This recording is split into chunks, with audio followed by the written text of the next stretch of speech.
warahmatullahi wabarakatuh. Selamat siang pendengar RRI Bone dimanapun Anda berada. Salam jumpa bersama saya Imran Bate di Dialog Tanggap Bencana yang kami hadirkan sebagai manifestasi dari RRI sebagai Radio Tanggap Bencana. Di studio sudah hadir Kepala BPBD Kabupaten Bone, Bapak Andi Sahrul Samsu SEMSI. Assalamualaikum Pak Kepala BPBD. Waalaikumsalam warahmatullahi wabarakatuh. Salam tangguh dan salam bencana. Iya. Bersama Pak Andi Sahrul, saya juga sudah bersama dengan Danyon C. Pelopor Satrimo Polda Sulsel, Bapak Kompol Nur Iksan Esot MSI. Assalamualaikum Komandan. Waalaikumsalam warahmatullahi wabarakatuh. Selamat siang. Sehat semuanya? Alhamdulillah. Iya. Memang dalam beberapa prediksi bahwa setiap akhir tahun itu potensi adanya bencana, kemudian juga hal-hal yang tidak kita harapkan itu besar terjadi. Tapi saya ingin mendapatkan penjelasan dari Bapak Andi Sahrul, Kepala BPBD Bone. Benarkah sebenarnya tantangannya di akhir tahun itu harus kerja ekstra ya, Pak Kepala juga Pak Komandan, karena masyarakat justru membutuhkan kehadiran Bapak-Bapak berdua untuk ada di tengah kegelisahan akan cuaca ekstrim yang melanda kita di akhir tahun. Memang dalam beberapa prediksi bahwa setiap akhir tahun itu potensi adanya bencana, kemudian juga hal-hal yang tidak kita harapkan itu besar terjadi. Tapi saya ingin mendapatkan penjelasan dari Bapak Andi Sahrul, Kepala BPBD Bone. Benarkah sebenarnya ada potensi bencana atau cuaca ekstrim di akhir tahun ini, Pak? Ya, saya kira seperti biasa. Memang apa yang disampaikan oleh Ade Imran ini, saya kira memang peralihan pancaroba ini memang tidak bisa lagi kita tentukan. Iya, berbeda dengan masa-masa sebelumnya. Makanya sekarang ini susah diprediksi deh. Sama dengan musim tanam. Kalau kita mau duduk bersama tudang sipulung, saya kira memang sudah susah diprediksi karena memang cuaca sekarang ini memang labil. Artinya tidak serta-merta seperti itu. Kadang-kadang kita tidak pernah harapkan. Karena di pertanian ini ada 2 musim yang kita kenal, musim gadu dan rendengan, April, September dan Oktober, Maret. Terkadang ini bergeser, makanya orang-orang yang duduk tudang sipulung itu kadang-kala memang sudah tidak tepat lagi sesuai dengan arahan. Bingung gitu ya. Bingung deh. Jadi bagaimanapun juga sekarang memang di akhir 11, 12 dan menjelang Januari 2023 ini memang kita harus standby terkait dengan cuaca ekstrem ini. Tidak bisa kita main-main lagi nih. Baik. Makasih. Kalau di Bone sendiri seperti apa potensi bencananya? Iya, saya kira memang kalau kita di Badan Penanggulangan Bencana memang sudah ada kajian risiko bencana. Kemudian tahun 2022 ini, akhir Desember ini, kemarin saya sudah asistensi ketiga di BNPB terkait dengan lahirnya rencana penanggulangan bencana RPB. Di situ memang sudah ada pemetaan. Tentu kalau gempa tektonik dan vulkanik mungkin sih sedikit agak-agak jauh, berbeda dengan Pulau Jawa deh ya. Tapi seperti angin puting beliung apa segala macam, cuaca ekstrim ini, banjir, longsor ini tidak bisa kita pasti kita dapat di Kabupaten Bone ini. Karena bagaimanapun juga kondisi topografi Kabupaten Bone ini 3 dimensi loh. Ada pegunungan, daratan rendah dan ada wilayah perairan. Panjang pantai kita ini saja 138 km. Secara otomatis berdiam 10 kecamatan. Jadi tidak tertutup kemungkinan ancaman-ancaman terkait dengan dugaan kita yang dari BMKG ini memang harus kita syarat hati-hati juga. Mungkin saat ini belum, tapi kedepannya tetap harus kita waspada. Potensi apa yang besar kemungkinan akan terjadi? Kalau kita di Kabupaten Bone ini longsor dan banjir deh, itu tidak bisa kita hindari. Karena seperti Wailana Cenderana ini hulunya ada di Kabupaten Rekang. Kemudian mampir di Danau Tempe. Danau Tempe ini selama ini kalau dana tampung Danau Tempe 5 juta kubik katakanlah seperti itu, sekarang terjadi penanggalan tinggal 1 juta kubik. Jadi ketika intensitas hujan itu sangat naik, lebat, apa segala macam, otomatis 4 juta pasti keluar. Salah satu upaya yang harus mereka jalurnya adalah Sungai Cenderana, otomatis pasti meluap di sebelah utara. Jadi kalau banjir memang setiap tahun di wilayah utara itu tidak bisa dipungkiri lagi. Wajar deh. Ajangale dan sekitarnya Cenderana, Telusa Tinggi, Dobocun, tidak bisa dihindari. Nah itu, terkecuali kalau sudah dilakukan reklamasi di Danau Tempe, baru bisa aman-aman saja. Mungkin seperti itu. Baik. Tidak ada pendangkalan di Danau Tempe. Iya, ada deh, ada. Baik, saya ke Pak Komandan Brimob. Pak Danyon, yang menarik adalah Satrimo Polda Sulsel Detasemen C Pelopor itu selalu hadir setiap ada bencana, memberikan bantuan, membantu mitigasi dan evakuasi gitu. Sejauh ini seperti apa persiapan yang dilakukan? Di akhir tahun, mengingat juga Badan Meteorologi Klimatologi dan Geofisika sudah merilis informasi bahwa akan ada cuaca ekstrim.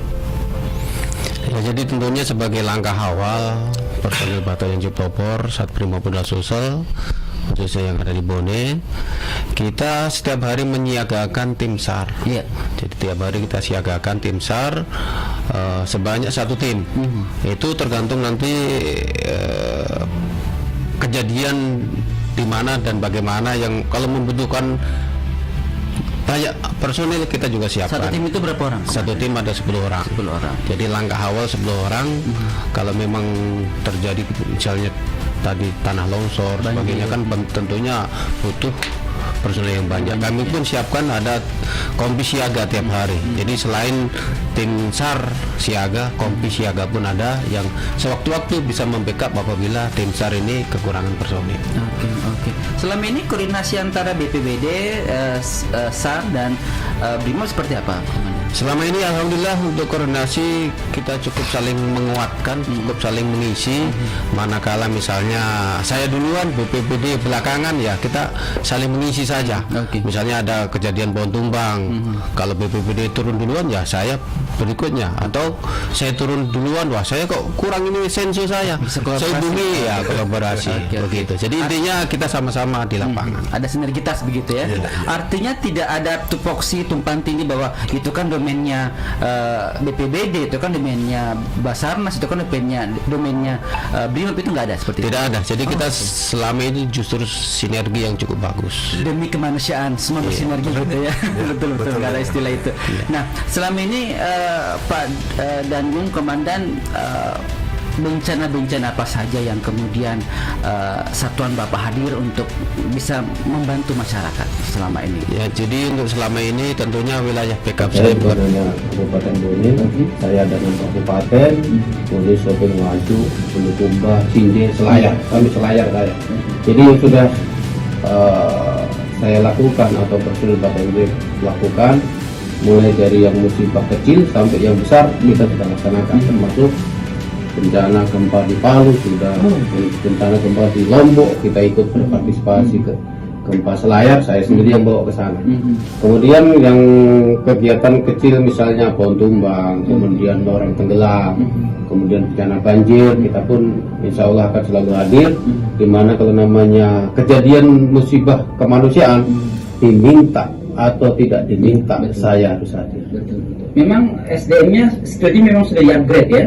Insya Allah skill untuk anggota saya senantiasa dilatih kemampuannya, dalam hal ini contohnya menyelam, kemudian mountaineering dan sebagainya yang mendukung pelaksanaan kegiatan kemanusiaan. Baik. Nah, Pak Andi Sahrul, kalau kita perhatikan memang sejauh ini alhamdulillah sebenarnya Bone masih relatif aman begitu ya. Saya kemarin 15 jam perjalanan dari Makassar ke Watampone. Luar biasa.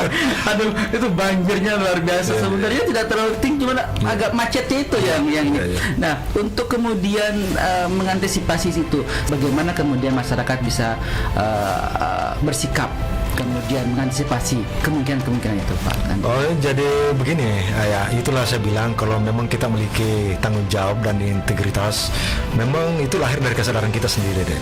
Jadi kira-kira kurang lebih 3 dusun yang ada di Dusun Lakargiki dengan Tonoi di sana itu, kurang lebih 500 kakak di sana itu memang tidak bisa lagi, tidak bisa lagi akses masuk ke. Belum ada alat berat untuk kemudian membersihkan. Belum deh.